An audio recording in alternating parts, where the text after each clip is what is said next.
عمر کے دور میں ایک دفعہ دو عورتوں نے ایک ہی جگہ دو بچوں کو جنم دیا، ایک نے لڑکی اور ایک نے لڑکے کو۔ اس کے بعد دونوں عورتوں کی آپس میں لڑائی ہو گئی۔ لڑائی اس بات پر تھی کہ ایک عورت کہتی تھی لڑکا میرا ہے اور لڑکی تمہاری، دوسری کہتی تھی نہیں لڑکا میرا ہے لڑکی تمہاری۔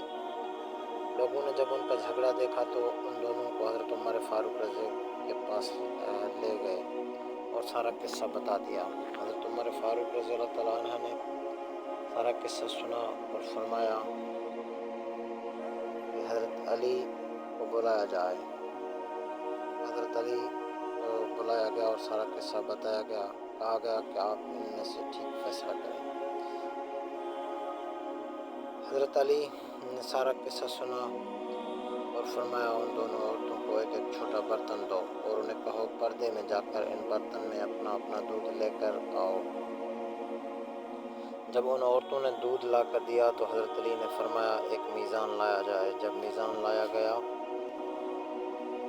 تو حضرت علی نے اس میزان پر دونوں عورتوں کا دودھ رکھ کر وزن کیا، ایک کا وزن کم تھا دوسرے کا زیادہ۔ حضرت علی نے فرمایا کہ جس کے دودھ کا وزن زیادہ ہے اس کا لڑکا ہے اور جس کے دودھ کا وزن کم ہے اس کی لڑکی ہے۔ یہ دیکھ کر لوگوں نے کہا یا علی آپ نے یہ فیصلہ کہاں سے اور کیسے کیا ہے؟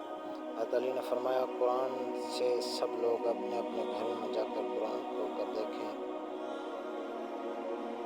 کہاں لکھا ہے۔ دودھ والا قصہ رات بھر قرآن سے ڈھونڈ ڈھونڈ کر جب کسی کو کچھ بھی نہ ملا تو صبح سب لوگ مسجد میں جمع ہو گئے اور جب حضرت علی مسجد میں آئے تو لوگوں نے کہا یا علی آپ نے تو کہا تھا کل والا فیصلہ آپ نے قرآن سے کیا ہے، مگر ہم سب نے ساری رات قرآن سے ڈھونڈا مگر ہمیں کچھ نہیں ملا۔ حضرت علی نے فرمایا کیا قرآن میں تم نے وہ آیت نہیں پڑھی کہ مردوں کا حصہ عورتوں سے دگنا ہوتا ہے؟ سب نے کہا ہاں یہ آیت تو ہے۔ حضرت علی نے فرمایا اس آیت سے ہی تو میں نے وہ فیصلہ کیا تھا